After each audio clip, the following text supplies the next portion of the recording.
Pada esok lusa ni, hari ni hari Selasa, Rabu, Khamis. Khamis ni cuti umum tuan. Yang cuti ni sempena nuzul Al-Quran. Apa cerita tentang nuzul Al-Quran ni? Kan? Apakah dalil, apakah hujah berkaitan dengan nuzul Al-Quran ni? Yang pertama sekali tuan-tuan, kita tengok sikit tuan-tuan, ulang kaji sikit yang minggu lepas punya ni, iaitu solat tarawih. Kita tengok tuan, macam mana solat tarawih ni Nabi beritahu kepada kita. Solat Nabi ni macam mana solat malam Nabi, iaitu masna, dua-dua. Jika khawatir masuk subuh, maka witir dia dengan satu rakaat. Jadi dalil dia solat malam ni sifat dia dua-dua. Jadi lagi tak subuh, lagi itulah dan kita buat solat malam. Apa dia? Tahajud, solat witir, semua tu termasuk dalam solat qiyamul lail, solat malam. Yang tarawih kita pun termasuk juga solat malam. Yang tarawih ni kita buat awal. Lepas Isya kita boleh mula dah buat tarawih. Kemudian kita tidur, nak bangkit nak buat pula tahajud untuk solat malam pula. Boleh lagi tuan-tuan. Bahkan Nabi pun tunjuk contoh, Nabi solat tarawih ni awal. Apa tu? Berjemaah awal tu. Kemudian Nabi tinggal. Kemudian Nabi buat di rumah dia, bangkit malam pula Nabi buat bersama keluarga. Jadi dari itu banyak tuan. Yang mana nak main masjid berjemaah pun boleh, nak solat di rumah seorang-seorang bersama keluarga pun sebagainya pun boleh tuan. Jadi kita hidupkan malam dengan qiyamul lail. Okey, yang kita tengok itu ni minggu lepas. Solat tarawih ni berapa rakaat? Banyak tuan solat malam ni. 11 rakaat, 13 rakaat, 19 rakaat, 21, 23, 29 kan, 39, 41, 49, 34, 24, 16, campur semua tuan. Semua ni sebab apa? Masna tadi. Solat malam dua. Tu dalil dia. Cuma kita boleh ni yang kita buat kebanyakan sebelah ni sebab apa? Satu dalil yang sahih, Aisyah kata bulan Ramadan ke luar bulan Ramadan Nabi tak lebih sebelah. Itu hujah ni pun. Cuma kalau kita kata kita saja sebelah, tak juga lebih pun boleh. 13 kan, 20, 21, 23 pun ia juga, pun sunnah juga. Cuma kita jangan ikat pula. Jangan siapa yang tak ikut kami bukan geng kami. Bukan lagu tu. Semua geng Nabi tuan. Yang kata yang nak buat 20, silakan buat 20. Jangan lebih cerendek orang yang buat sebelah, yang buat sebagainya. Bahkan di luar sana 20 lebih, 30 lebih, 40 lebih pun ada tuan. Itu jadi cerita dia, tu punya dalil dia. Okey, ni kita tengok dah hari tu ni. Yang mana mai awal Ramadan hari tu minggu lepas, dua minggu lepas penuh tuan. Mai minggu lepas, tinggal separuh dah. Mai minggu ni, 2 sah dah. Mai minggu depan, tinggal 1 sah. Tu mana-mana masjid pun sama lah. Sepatutnya kita ni lagi kemas. Sebab apa? Lailatul Qadar tu atas tuan, malam terakhir. Kita ni atas tu ramai, bawah tu mai hujung nak tu, bawah kita pelan kurang tuan. Jadi kita berbetul balik perspektif kita ni tentang Ramadan ni. Sebab apa? Lailatul Qadar ni berada di hujung sekali tu. Kena ramai macam mana awal tadi tuan. Okey, kita isi tuan. Apakah hukum solat tarawih ni? Nak rujuk balik tuan, macam mana tentang solat tarawih ni? Donasi dakwah Yufin. Yuk berikan amal jariah terbaik anda. Tarawih. Para ulama sepakat salat tarawih. Para ulama sepakat bahwa salat tarawih hukumnya adalah sunnah yang dianjurkan dan tidak wajib. Nampak? Solat tarawih ni dia bukan wajib, dia sunnah. Dan sunnah yang sangat dituntut lah. Cuma kita terbalik pula, solat tarawih ni jadi macam wajib pula. Solat 5 waktu pula kita tak mai. Mai lepas Isya tu dia ramai orang. Sedangkan solat subuh, Zuhur, Asar, Maghrib, Isya tu kena mai ramai. Yang tarawih tu dah mai 5 ni, baru mai tarawih punya ramai. Kita terbalik, 5 tu tak mai, yang tarawih pula mai tuan. Kita kata orang guru ustaz tamat masjid lah, masjid ni duduk sondek kami, duduk kata kami, bukan kata. Sahihnya kenapa betul balik kita punya tanggapan tu. Tarawih tu sunat. Yang 5 waktu ni, yang ni yang wajib. Kena utamakan 5 waktu ni. Sebab apa? Luar bulan Ramadan pun 5 waktu ni ada tuan. Setiap waktu ada. Itu kita kena pulun tuan. Dan tambah pula dengan yang sunat. Mai tarawih, mai solat duha, solat witir, solat tahajud. Itu yang betulnya. Di antara dalil yang menunjukkan bahwa salat tarawih tidak wajib bahwa di zaman Rasulullah Sallallahu Alaihi Wasallam salat tarawih berjamaah hanya dikerjakan selama 3 malam. Jadi pada zaman Nabi dulu ni pun Nabi tak main setiap hari, setiap malam tarawih ni. Nabi main 3 malam. Kemudian Nabi main pula hujung malam nak dekat akhir Ramadan tuan. Sahabat Abu Dzar radhiyallahu anhu menceritakan, kami berpuasa bersama Rasulullah Sallallahu Alaihi Wasallam pada bulan Ramadan. Beliau tidak pernah mengimami salat malam sama sekali hingga Ramadan tinggal 7 hari. Padahal H-7 beliau mengimami kami salat malam hingga berlalu sepertiga malam. Kemudian pada hari ke-6 beliau tidak mengimami kami hingga pada malam H-5 beliau mengimami kami salat malam hingga berlalu setengah malam. Kami pun meminta beliau, wahai Rasulullah, bagaimana jika kita tambah salat tarawih hingga akhir malam? Kemudian beliau bersabda, barang siapa yang salat tarawih berjamaah bersama imam hingga selesai, maka dia mendapat pahala salat tahajud semalam suntuk. Ni dalil kata man qama ma'al iman hatta yang sarif kutiba lahum betul qulhu ataupun qul yaum. Itu sepanjang masa kita semayang bersama imam ni sampai habis solat malam itu, dikira kita solat sepanjang malam. Tarawih malam ni kita ikut lepas Isya tu sampai rakaat berapa, 11 ke 20 ke 21 ke, ikut tuan-tuan tempat tuan-tuan buat tu sampai habis. Apa jadi? Dikira tuan-tuan bangun sepanjang malam. Dan kan pukul 3-4 pagi lagi bangkit lena kan, balik rumah lena. Pukul 5-4 pagi baru kita makan sahur. Tapi sepanjang malam antara maghrib, Isya ke subuh tu dikira kita bangun sepanjang malam. Tapi syarat mesti ikut imam sampai habis. Itu dalil dia. Kemudian H-4 beliau tidak mengimami jamaah tarawih hingga H-3 beliau kumpulkan semua istrinya dan para sahabat. Kemudian beliau mengimami kami hingga akhir malam sampai kami khawatir tidak mendapatkan sahur. Selanjutnya beliau tidak lagi mengimami kami hingga Ramadan berakhir. Hadis riwayat Nasai, Ibnu Majah dan disahihkan Al-Albani. Nampak? Nak beritahu tuan-tuan, Nabi dia tak khususkan. Jadi Nabi mai tebuk-tebuk semayang berjemaah di masjid ni. Kemudian sebab apa? Takut-takut nanti timbul apa tu arahan ataupun dalil kena wajib semayang tarawih. Kalau jadi wajib tuan, teruk tuan. 5 waktu pun tak mai. Tambah nak semai tarawih pula 20 rakaat dan 11 rakaat sebagainya. Jadi itu tuan, Nabi tahu umat dia berat. Jadi dia tak melazimi. Sebab tu tuan, solat tarawih ni boleh buat di rumah pun boleh, di masjid pun boleh, tak mana seorang pun boleh, berjemaah pun boleh, silakan tuan. Tapi yang lebih kuatnya berjemaah. Sebab Nabi tadi membangunkan isteri dia, sahabat-sahabat lain sebagainya untuk solat malam. Hatta sampai subuh ni nak sahur ni, takut tak boleh makan sahur ni. Ada hari Nabi tarik panjang semayang, ada hari Nabi buat pendek-pendek, pulang tuan. Semua tu Nabi pernah buat. Kesimpulan yang bisa digarisbawahi dari hadis di atas, bahwa para sahabat pada beberapa malam mereka tidak sholat tarawih berjamaah, meskipun bisa jadi mereka sholat tahajud di masjid. Mungkin di pemain masjid, dia mungkin buat seorang-seorang, mungkin buat berjemaah dan sebagainya. Dia tak jadi satu kemestian. Ni mesti semayang berjemaah, tak juga tuan. Itu jawapan dia. Akan tetapi mereka juga puasa dan tidak diperintahkan untuk mengqadainya. Antara amal wajib dan amal sunnah, bagian dari kaidah syariat, amal wajib lebih diutamakan daripada amal sunnah. Dalam hadis qudsi dari Abu Hurairah radhiyallahu anhu, Rasulullah sallallahu alaihi wasallam mengabarkan bahwa Allah Subhanahu wa taala berfirman, yang artinya, tidak ada ibadah yang dilakukan hambaku untuk mendekatkan diri kepadaku yang lebih aku cintai daripada ibadah yang aku wajibkan. Hadis riwayat Bukhari dan Ibnu Hibban. Jadi Nabi suka apa? Buat yang mana yang wajib tu dulu. Sunat tu tambah ke belakang, tambah ke tepi. Tapi kita pula ni terbalik. Sunat tu lebih, wajib tu kurang pula. Tak betul tuan. Kena wajib 5 waktu tu clear, baru tambah yang sunat-sunat. Itu jawapan dia. Tapi kita lah ni terbalik, sunat tu utama, wajib pula tinggal. Jadi tak betul tuan. Kita menjumpai tradisi yang aneh di tempat kita. Banyak masyarakat yang lebih mengutamakan salat sunnah daripada salat wajib.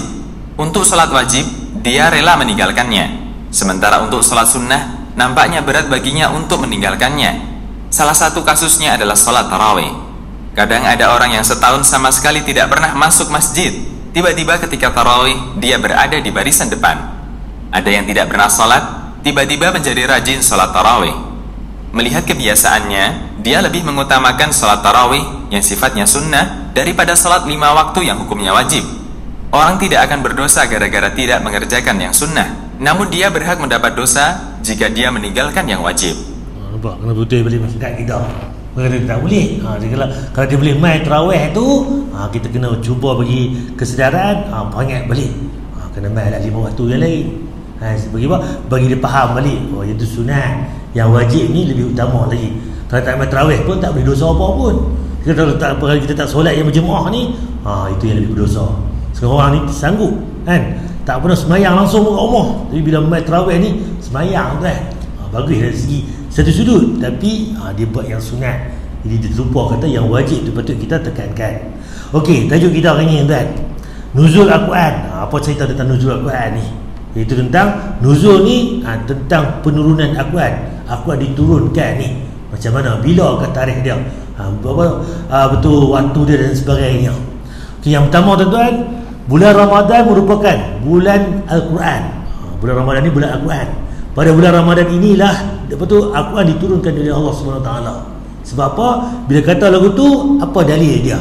Allah sendiri beritahu tuan-tuan. Kita boleh apa yang Allah beritahu kepada kita tuan-tuan? A'udzu billahi minasy syaithanir rajim. Bismillahirrahmanirrahim. Syahrul Ramadan alladzi unzila fihi al-Qur'an hudan lin-nasi wa bayyinatin minal huda wal furqan. Okey, yang pertama sekali tu di dalil dia surah Al-Baqarah 185. Iaitu dia Syahrul Ramadan. Bulan Ramadan adalah bulan yang di dalamnya diturunkan Al-Quran, yang mana sebagai petunjuk bagi manusia dan penjelasan-penjelasan mengenai petunjuk itu, bagi membedakan antara hak dan batil ni. Di Al-Quran ni turun bila? Bulan Ramadan. Ini dari yang pertama. Okey, yang kedua pula, bulan Ramadan bulan yang di dalamnya diturunkan permulaan Al-Quran sebagai petunjuk bagi manusia dan penjelasan-penjelasan mengenai petunjuk itu dan pembeza antara yang hak dan yang batil. Jadi Al-Quran ni buku panduan kita. Kalau tuan-tuan beli kereta baru, dia bagi buku panduan. Bagi menu guide dia tu.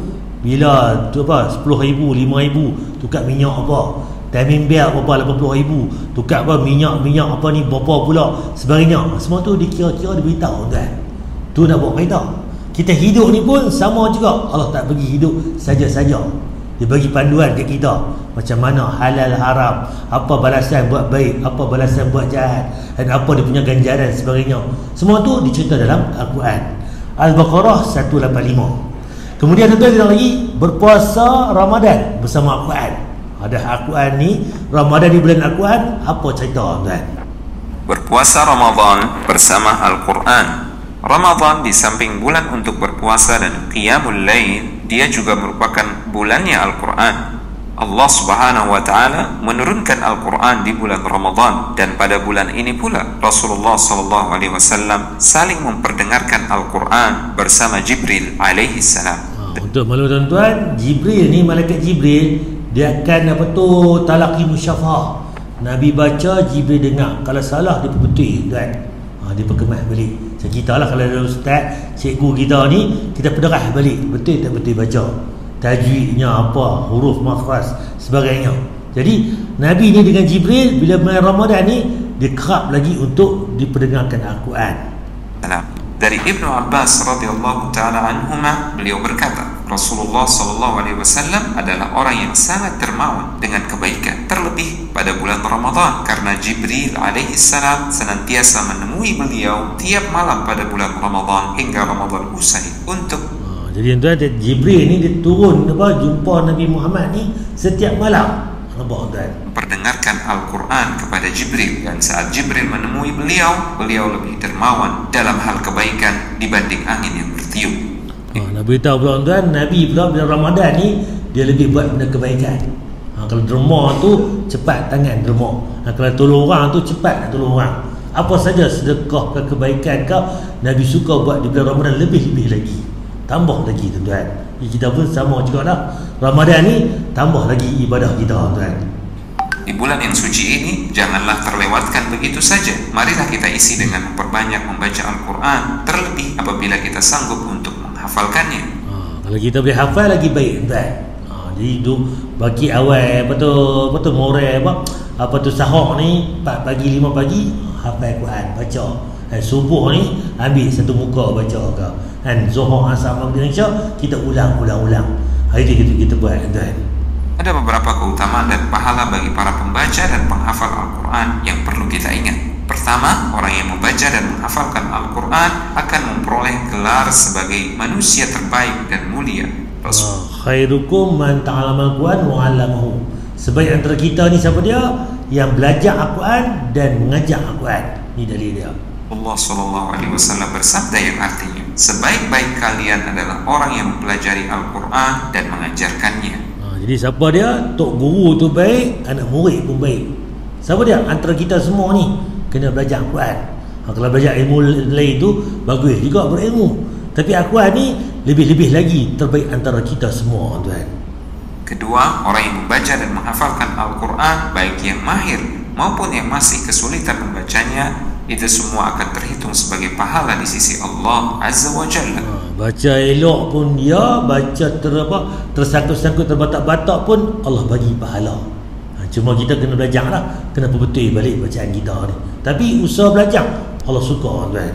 Rasulullah SAW bersabda yang artinya, orang yang pandai membaca Al-Quran, dia akan bersama para malaikat-malaikat yang mulia. Adapun yang masih terbata-bata dan masih merasakan susah dalam membacanya, maka untuknya 2 pahala. Nampak? Siapa baca elok bersama dengan para malaikat.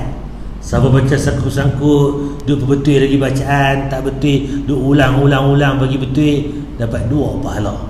Walaupun salah tuan, duk betul dapat 2 pahala. Kita dunia kita kalau salah dapat potong markah. Dapat apa? Tak dapat apa, bahkan tolak markah lagi Pak Isa. Tu kalau salah. Al-Quran ni kalau baca salah tapi duk usaha belajar dapat pahala. Kalau kita baca seorang-seorang tak ada siapa ngajar, duk belasah aja, duk pakai tu, tu dapat dosa lah tuan. Dia kena ada tok guru. Dia kena belajar betul, ulang, dapat 2 pahala. 2 pahala. Ketiga, orang yang membaca dan menghafalkan Al-Quran lebih utama sebagai imam, sebagaimana sabda Nabi SAW yang artinya, hendaklah yang mengimami suatu kaum adalah yang paling bagus di antara mereka bacaan atau hafalan Al-Qurannya. Jadi imam ni siapa dia? Yang banyak hafalan Al-Quran, yang bagus bacaan dia. Itu kita latih jadi imam. Kalau semua sama, hafal sama, bagus baca, siapa yang faham sunnah pula. Kalau faham sunnah pun belajar pun sama juga. Siapa yang awal masuk Islam. Zaman kita ni mungkin semua masuk Islam ni, beranak-beranak tu ayah Islam, mak Islam, kita otomatik Islam. Zaman dulu ni sahabat-sahabat yang mula ikut berhijrah dengan Nabi dan sebagainya tuan. Keempat, orang yang membaca dan menghafalkan Al-Quran dapat menaikkan derajat orang tuanya di akhirat kelak. Rasulullah SAW bersabda yang artinya, kedua orang tua para ahli Al-Quran akan dipakaikan dengan pakaian kemuliaan yang tidak dimiliki oleh penduduk dunia. Mereka berdua bertanya, kenapa kami dianugerahkan pakaian kemuliaan ini? Nampak? Rupa-rupanya kalau kita hafal Quran, kita ni boleh bantu mak kita ni, ayah kita ni. Itu mana hari kiamat nanti, akhirat nanti, kita dapat pakaian yang mana kat dunia ni tak boleh tanding pakaian tu. Baju apa paling mahal kat dunia ni? Baju Melayu pun sepasang 100, 200, 500. Ada baju Melayu 1000 kan? Tak ada kan? Kain plekat mungkin apa? Kain songkit, katalah sepasang 1000 sengok. Paling mahal semua ni songkok kepiah. Tak ada 2000 dengar lagi kan? Ni bayangkan kat dunia ni tak ternilai pakaian itu. Yang mana dapat dekat mak ayah ni. Kemudian dia pun ditanya pula, pasal apa kami dapat pakaian ni? Ni Allah beritahu tuan. Mereka pun dijawab bahawa sebabnya adalah karena anak mereka yang menghafalkan Al-Quran. Lah ni mungkin tak nampak apa pun, pakai baju apa pun sama. Hari kiamat nanti ada yang tak ada baju ada tu kan. Tiba-tiba kita ni baju cantik. Oh tahu dah dia ni yang mana anak dia hafal Al-Quran. Bangga kita tu kan. Sebab apa? Anak kita menghafal Al-Quran. Kelima, orang yang membaca dan menghafalkan Al-Quran akan mendapatkan rekan setia yang akan membela di saat semua rekan akan pergi dan lari meninggalkannya. Al-Quran ni jadi pembantu kita, burhan kita, gerentor kita. Ya Allah, dia ni baca aku setiap malam, dia ni baca aku selepas subuh, selepas maghrib, selepas Isya, berilah syafaat pada dia. Al-Quran beritahu. Dia tanya Allah tuan untuk bantu, untuk bagi gerentor akhirat nanti, hari pembalasan kelak. Rasulullah SAW bersabda yang artinya ibadah puasa dan Al-Quran akan memberikan syafaat kepada seorang hamba pada hari kiamat. Puasa berkata, Ya Allah, dahulu aku telah mencegah orang ini dari makanan dan syahwatnya, maka izinkanlah aku untuk memberi syafaat kepadanya. Al-Quran juga berkata, Ya Allah, aku dahulu telah mencegahnya dari tidur pada malam hari, maka izinkanlah aku untuk memberi syafaat kepadanya. Maka keduanya pun diizinkan untuk memberikan syafaat. Jadi puasa dengan Al-Quran ni bagi syafaat kepada kita. Kita puasa hari ni, dibantu kita nanti. Ya Allah, bulan puasa hari tu ni dia boleh makan ikut suka dia, tapi kerana puasa ni, kerana Engkau ya Allah, disanggup tahan lapar. Jadi berilah syafaat. 6. Orang yang membaca dan menghafalkan Al-Quran semakin tinggi kedudukannya di akhirat nanti. Rasulullah SAW bersabda yang artinya diperintahkan kepada para pengemban Al-Quran, baca dan teruslah naik, serta bacalah dengan tartil seperti dahulu di dunia kalian membacanya. Sungguh kedudukanmu di surga bergantung pada ayat terakhir yang engkau baca. Al-Hud. Jadi cerita dia, Al-Quran ni akhirat nanti lah, tak mana kita baca Quran, tentu kita akan naik tinggi tuan. Jadi tak mana lah kita baca Quran, tentu kita berada. Jadi syafaat tuan. Jadi lagi banyak kita baca Quran, ulang. Habis 1 juzuk, 2 juzuk, 3 juzuk, 1 khatam Quran, khatam lagi. Yang mana tuan, akhir nanti Allah suruh baca balik. Tak mana naik lagi. Tak mana lah baca, tentu kita akan berada. Lagi banyak baca, lagi tinggi kedudukan kita. Itu yang Allah sayang pada kita. Jadi kita pun bulan Ramadan ni kita bacalah Quran tuan. Tak boleh banyak muka, 1 muka pun tak apa, setengah muka pun tak apa, tapi istiqamah tuan. Itu yang terbaik. Hadis Abu Daud tuan. Okey, sekali lagi tuan. Ni Al-Quran ini mukjizat. Saya tunjuk tuan macam mana apa tentang Ramadan ni, iaitu Al-Quran ni yang pertama tuan.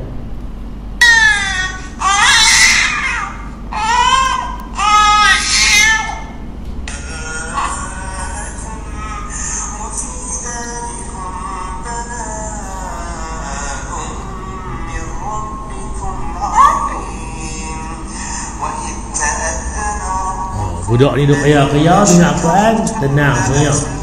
Bukan kata dengar Al-Quran ni mengantuk. Tak, nak kata dalam kalut ni tenang. Kita pun bila kalut cemas apa baca Quran, tenang balik tuan. Tu tuan. Jadi mukjizat tuan. Yang baca dapat pahala, yang dengar pun dapat pahala tuan. Okey, kita baca tadi ni. Ini tadi yang awal tadi, khairukum man ta'alamal Quran wa 'allamahu. Yang terbaik antara kita ni siapa dia? Kita dah rasa ganjaran, pangkat, datuk, tan sri, profesor dan sebagainya, itu gelaran dunia. Dapat tu bagus lah. Dapat apa? Orang pengiktirafan sebagainya. Tapi nak dapat hak tu payah. Nak kena buat yang tu, nak kena sumbang tu, kita ni payah lah tuan. Jadi tak ada jangan risau. Semua orang ada hak. Yang mana kita belajar Al-Quran dan mengajar Al-Quran, dapat antara terbaik antara kita semua. Jadi khairukum man ta'alamal Quran wa 'allamahu. Sebaik antara kita ni siapa dia? Yang belajar Al-Quran dan mengajar Al-Quran. Anak murid pun bagus, tok guru pun bagus tuan. Hadis riwayat Bukhari. Jadi usahlah kita untuk belajar tuan. Okey, yang pertama tuan, akan diangkat darjatnya oleh Allah. Yang tadi ni diangkat darjat. Bila baca Quran ni, Allah akan angkat darjat suatu kaum. Dan Umar Khattab kata, Nabi SAW bersabda, sesungguhnya Allah Subhanahu Wa Taala akan mengangkat darjat suatu kaum dengan Al-Quran ini. Yang mana kalau dia pegang Al-Quran, Allah akan angkat darjat kaum itu. Kalau kaum itu buat lekeh, buat halai balai, tak tengok Al-Quran sebagainya, Allah akan merendahkan suatu kaum dengannya tuan. Jadi Al-Quran lah kita pegang, panduan hidup kita. Rujuk balik halal haram, benda apa yang boleh, benda apa yang tak boleh, syubhah tak mana sebagainya, kena tengok balik. Hadis Muslim. Ini tu saya tunjuk gambar dulu ni macam mana seorang ni tuan, dia baca Quran tuan.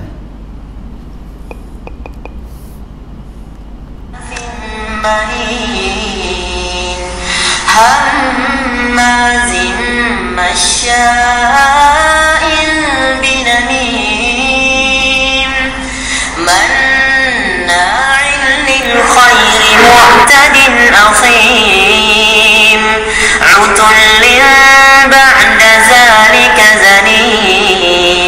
Dia baca Quran tu sedap suara dia tuan. Kita perasan balik tak mana baca ni. Tu baju tak pakai, tu seluk warna oranye. Ni dah lokal tuan.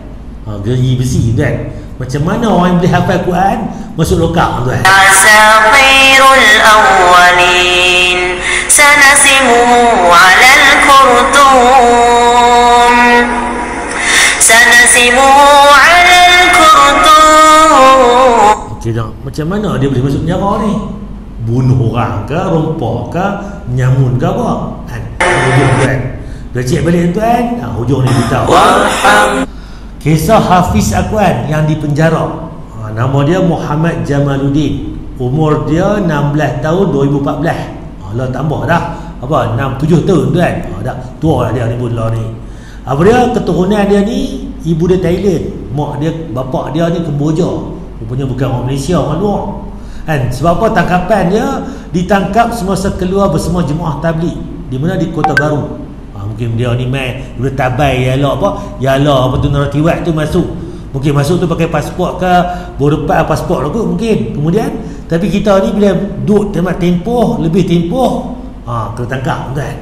Penjara 6 bulan. Tapi dengan ni ditolak jadi 4 bulan tuan. Rupanya dia bukan menyamun, bukan kes meropok ke apa, kes apa duduk dalam Malaysia ni lebih tempoh tuan.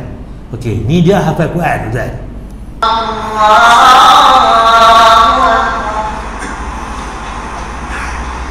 Bismillahirrahmanirrahim. Alhamdulillahi rabbil alamin.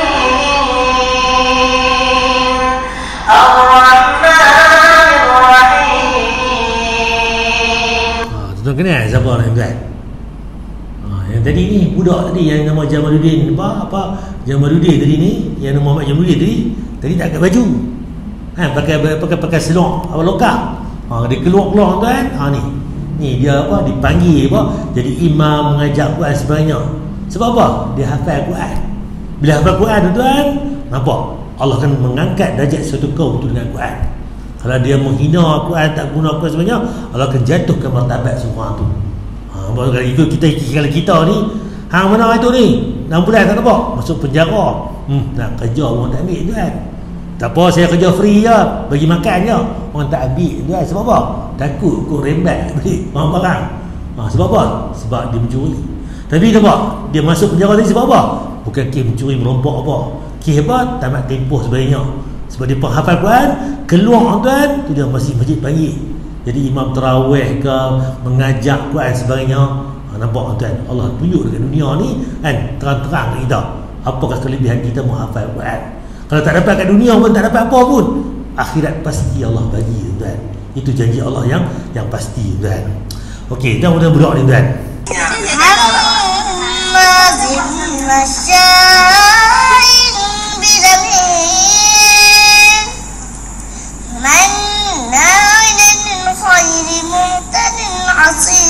Kalau tuan perasan budak ni dia hafal tiru macam mana Jamaluddin tadi. Yang mana dia hafal dekat penjara tadi tu, budak ni tiru bacaan dia. Lagu yang sama, surah yang sama. Iza tusla alaihi ayatuna qala asatirul awwalin. Kerana budak-budak ni kan tahu baca Quran pun, dia dengar dia boleh hafal kan. Macam kita lah dengar lagu apa-apa pun orang rasa sayang orang boleh hafal terus. Nyik semut semua tepuk ambai-ambai, tak belajar pun, duk ulang dia pun boleh hafal. Sama lah anak kita ni, kalau duk ulang ayat Quran tuan, depa pun boleh hafal tuan. Jadi kita nak tuan, kita jinul Quran, kita ni generasi Al-Quran, boleh baca, boleh faham, boleh hafal dan sebagainya Al-Quran tuan. Jadi saya berhenti dekat ni tuan. Jadi cerita dia, kesimpulan dia, nuzul Al-Quran ni bawa kita apa? Untuk kita belajar Al-Quran, faham Al-Quran. Sebab tu Al-Quran ni diturunkan di bulan Ramadan ni. Ya tuan, kita ambil peluang. Ustaz, tarikh ni bila? Wallahualam. Yang 17 ni pun pandangan-pandangan yang lebih kuat. Seperti kita cuti 17 ni. Bila tengok balik pun, Ustaz, 17 bulan nuzul Quran. Allah kata pula aku diturunkan pada bulan Ramadan. Ayat cerita pula Lailatul Qadar tu turunnya Al-Quran. Macam mana ni? Lailatul Qadar ni 20 hari bulan ke atas. Cerita dia wallahu alam. Yang jadi bila tengok balik dalil dia, Al-Quran ni diturun sekaligus ke langit dunia satu tarikh. Yang kedua pula turun pula beransur-ansur tarikh yang lain. Tu cerita dia, tu perbezaan dia. Daripada Lauh Mahfuz dulu turun ke langit dunia satu tarikh. Daripada langit dunia ni pula ke Nabi Muhammad tu Jibril. Ada kisah-kisah lepas perang turun ayat Quran apa.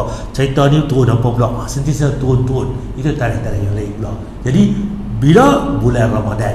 Tarikh bila yang betul tepat wallahu alam. Cuma yang kuat je 17 itu nuzul Quran, yang Lailatul Qadar itu tu tarikh-tarikh lain pula.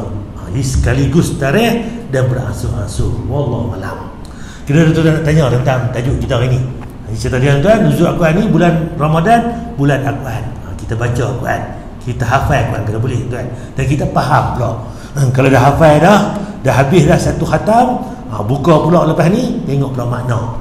Oh, surah apa ni? Tok Imam tadi baca apa? Sabih isma rabbikal a'la. Oh, surah apa ni? Pasal apa Nabi bila solat tarawih dia witir Nabi aja baca surah ni.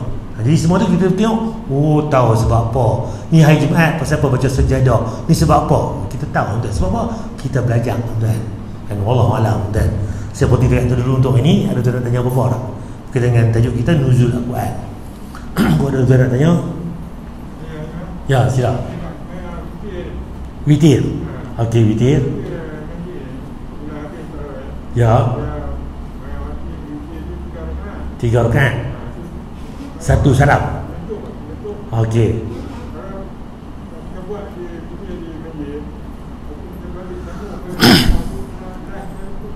Buat witir juga. Okey, soalan itu no.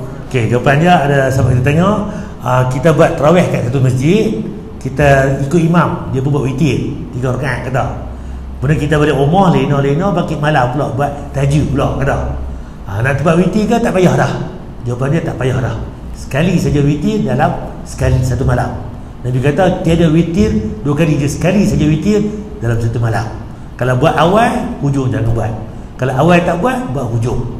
Ada orang tanya pula, ustaz witir ni penutup mayang.